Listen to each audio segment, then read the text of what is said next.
Welcome to another episode of Remembering Who I Am. The topic today is called What is Love? What's love got to do with it? What is love? Baby, I'm turning. Sorry, 80s stuff. Sorry. I gave away my age, right? Didn't I? Well, anyhow.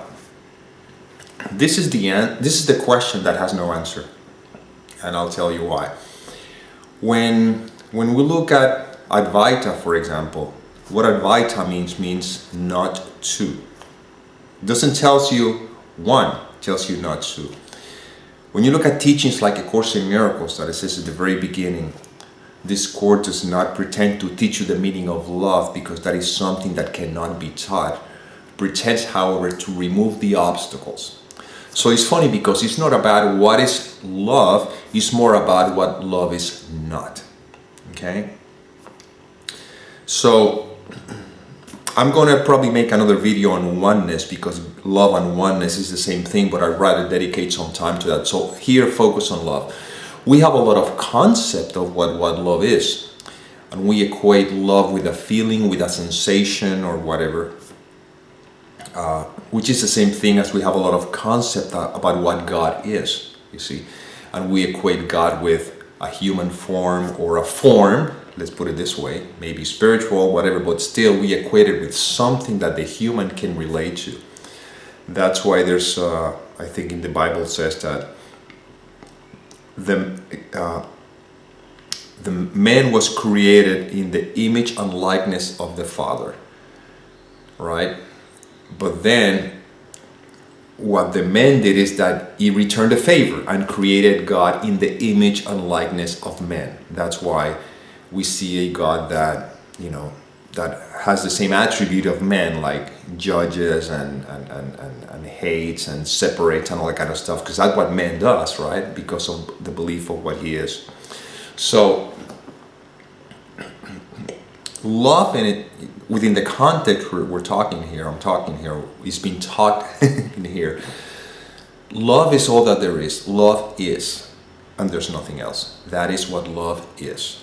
So love is. That's it. God is. The human experience is being a projection. It's an experience of separation. You see? So when I say that I am in love, right? If you think about it, an experience of separation is an experience of scarcity. You see? Therefore, when I feel I'm attracted to someone, I say I am in love with that person. In a sense, what I am really saying is that I feel scarcity, and now I am attracted to something that I believe somehow is going to complete me or is going to add something to me. You see?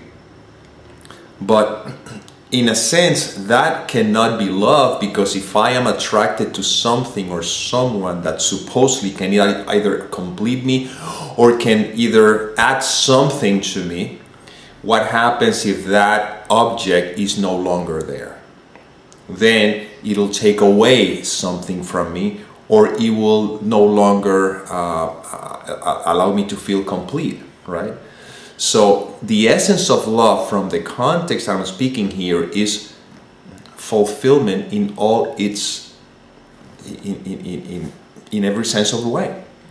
So when you realize the nature of who you are filled, you're complete. You see, there's no need for anything other. So in that sense, it could be said that you're living in a state of permanent love, because love is what you are. You see. When I begin to take the word love and we just throw it around, you see it in songs, and unfortunately songs they call them songs of love, but I feel that they're more like songs of codependency or fear, you see. I can't be without you or whatever. No, because again, we call that love, but has nothing to do with what we're talking about here.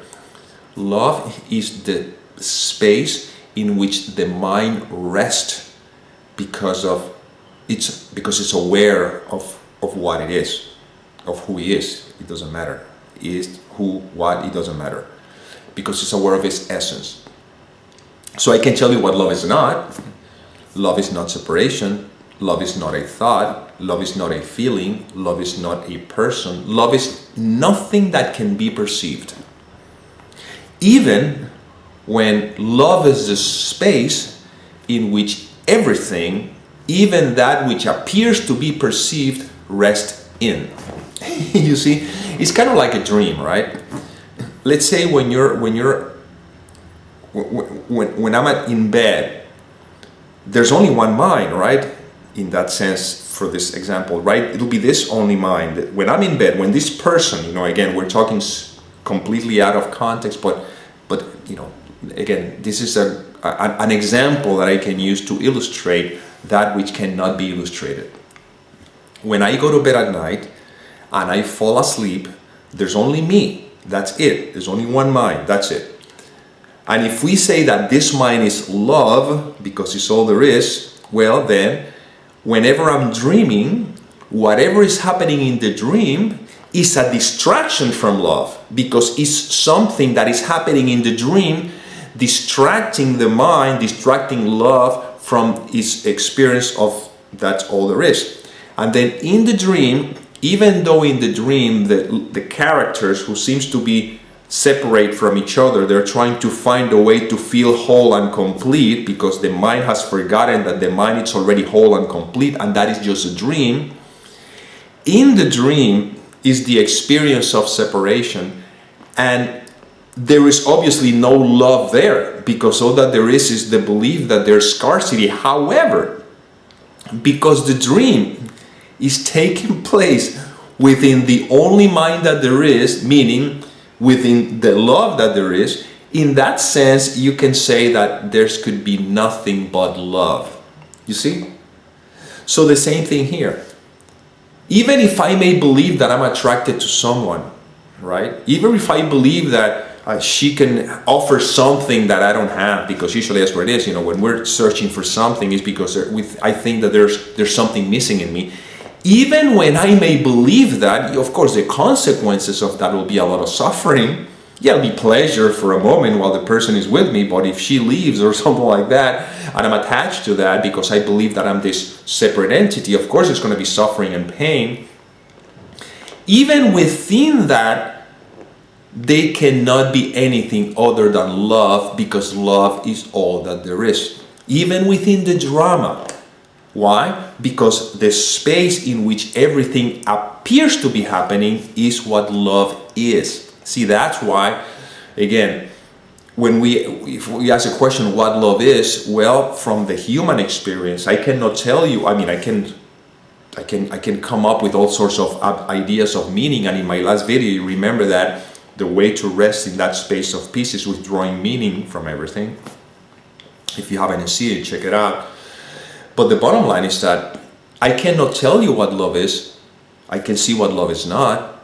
And then as a result, when all the meaning is withdrawn, that's when the awareness of the fact that I'm resting in love, because love is what I am. Not as a person. Love is what I am.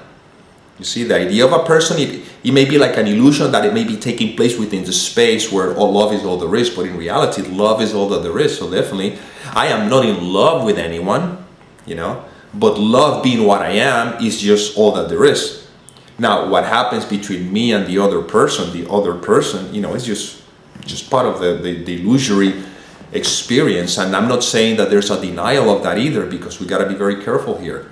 I'm saying just being aware. If I feel attracted to someone, I'm not going to say, well, that means that I feel that it's separation, and therefore, because I'm perceiving that, I'm not going to pursue that. Because no, to me, life is very simple. I do what I enjoy doing. That's it. If I like that girl and I feel like I want to go after that, well, I go after that. But what I've experienced over and over again is that since I know that there's nothing there, there's no need to hold on to anything. Again, I'm not talking about suppressing or denying our feelings. What I'm saying is that when the awareness is settled in that there's nothing in the world that has anything to offer me, there's no need to hold on to anything. You see? So if life wants me to be with someone, life will present me that person. That's always happened like that. But when I find myself pursuing something, that's where I have to be very conscious, you see? Because that which I'm pursuing, let's say I finally get it. Once I get it, now I have to hold on to it, you see? And the more one rests in this space I'm talking about, the natural tendency is to let go of everything, not to hold on to anything. That's how the mind can rest in peace, because the mind is holding on to this body. That's that's the struggle, you know, the fear of death, which I talk in my last video. But when there's no fear of that, you know, then, because death represents itself in many ways. It's not just to let go of the body. It could be the letting go of a person, the letting go of the money, or the work, or the title, or whatever. It's just letting go of every belief. That's a form of death when there's still the desire to hang on to this identity. I probably can make another video on that subject specifically, you know. But what I'm saying is that when there's no fear, you see, because all there is love, then the natural tendency is to let go of everything. Not to enjoy it. I mean, I have a music studio which I create music, and I'll be sharing some videos eventually. I enjoy the process of doing that, but if for some reason somebody would say, well, you have to let go of the studio or whatever, well, there's a part of me that trusts that there's a reason why that has to happen, and I'm okay with that. You see? It's like if they say tomorrow you got to leave this world, well, that's fine. There's nothing to hang on to here, you know? Again, but that doesn't mean that while I am having the experience that I cannot enjoy the experience. Sure, if I have the studio and I enjoy creating music, I'll create music. If I like writing, I write. If I like creating these videos, I create these videos. Not because I'm creating them, it's because that is what is happening through me. You know, it's not that I am doing anything. Again, I'm just a puppet, but again, that's another theme in itself that I can just look, we can talk about it eventually. But for now, love is all that there is. And as long as I don't equate love with a concept or a feeling or a sensation or an idea or a thought, then I'm always resting in love, because it cannot be there cannot be anything else. See? So I don't equate love with feeling something towards someone. I'm saying, oh, I'm in love with that person. No, because I'm already aware that that's a trap. But I can certainly say I'm attracted to that person, or maybe I enjoy being with that person, or I have a really good time being with that person. But I don't equate love as a way of saying anything special about it, because again, here's the trap. Look at this. It's interesting, you know. I love my children. I don't have any children, but if I did, you know, I guess, or I mean, you probably might have, I don't know. Or, you know, your spouse or your dog, or I don't know, whatever. I love my children. Oh, but the children of the neighbor, these kids are, then you don't love anyone here. Because either I love everything, or I love nothing, because love is all that there is. Yes, I can say that, you know, the way these kids behave, you know, it's very, I mean, it could be very annoying. That can be said, you know. I mean, it's for example, I can say that I prefer blue over red, you know, right? But that doesn't mean that I am not being loving. It just simply means that there's a preference within the condition of the individual, but in reality, if I have blue, I would enjoy it, and I would love this. I would learn how to love it the same, because in the end, the purpose is to be able to love everything. So, again, when I say I love this person, but this other one I'm not, it's just like saying, look at the body, and it's like saying I love my left hand, you know, my right hand. Well, your left, my right. I love my right hand more than my left hand. You see, it wouldn't make any sense. God wouldn't do anything. Love doesn't do anything like that. Love does not say, love does not separate, because love is all encompassing. You see? So love doesn't judge, because being all that there is, it will be judging itself. You see? So that's why, in a sense, until I love everything, I love nothing. You see? Because there cannot be one part of me left. You see? Everything is a package. So life with the illusions or whatever distract the mind from love. That's what they're designed for. They're designed to distract the mind from truth. So if I'm dreaming, the dream is designed to distract the mind from the fact that the mind is all that there is. So in this context, again, I know that this sounds, some people say, no, but I really love this. Well, again, be careful when we're using the term love, because the mind start believing that love is something that may not necessarily be love. You see? I like this, that's fine, but I love everything. I prefer this, that's fine, but I love everything. I am with this person, and that's fine, but I love everything. You see? These are the children that I have, that's fine, but I love everything. See what I'm getting at? See? So now I realize that if love is what I am, I love everything because of what love is. But not the thing of, but not equating love with a particular possession or something, because again, all I'm doing with that is I'm sort of taking the concept love, or the essence of what love is, and I'm limiting it to a concept that paradoxically increases fear. You see? Because if I say I love this so much, and I'm already believing that love has anything to do with this, and somebody takes, or something, or life takes this away, now I'm experiencing fear. Not only that, the fear that is increasing right now is the fear of losing it. You see? But I'm believing that I'm loving this, again, because I'm using the concept of love within, not within the framework that I'm talking about here. So I love everything because of the nature of who I am. But that doesn't mean that I have to invite everybody for dinner to my house. And that doesn't mean that I have to hang out with people that probably I don't like to hang out with. You see? But that doesn't mean I don't love them.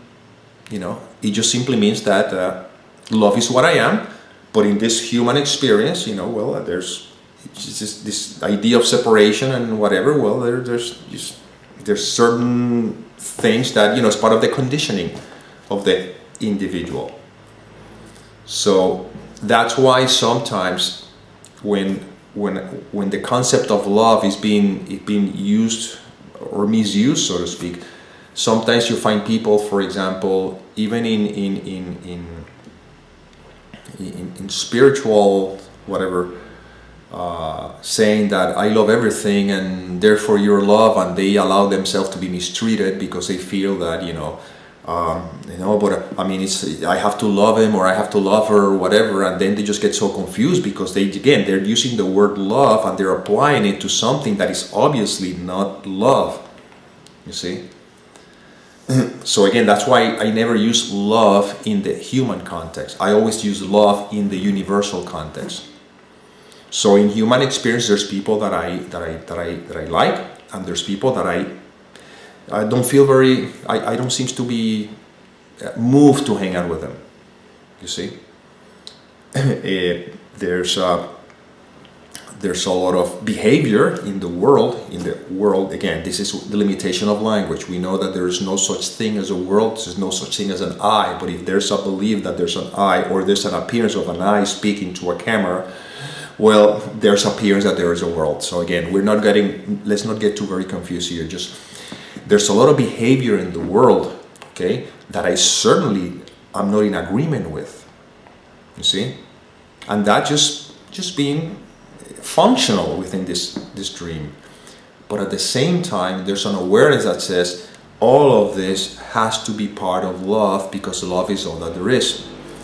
I heard a speaker, or I don't know if a speaker, author, whatever, but I mean it's a man who, he's from Bombay, Gautam Sacheva. It's you listen to him. He's very beautiful. He's very soothing, and it's very wonderful what he talks about. And he shared an example that I think his mother knew a man in India that he was a judge. See, so you're talking about a judge, the guy who actually sends people to prison when they behave in a way that does not go in accord with society, of course, But this man was very, very, very spiritual, in a sense that he's very aware that love is all that there is, but at the same time he understood that that was a job that he was doing, and he was part of his he also had to deal, again, we have police officers because there is, some behavior that,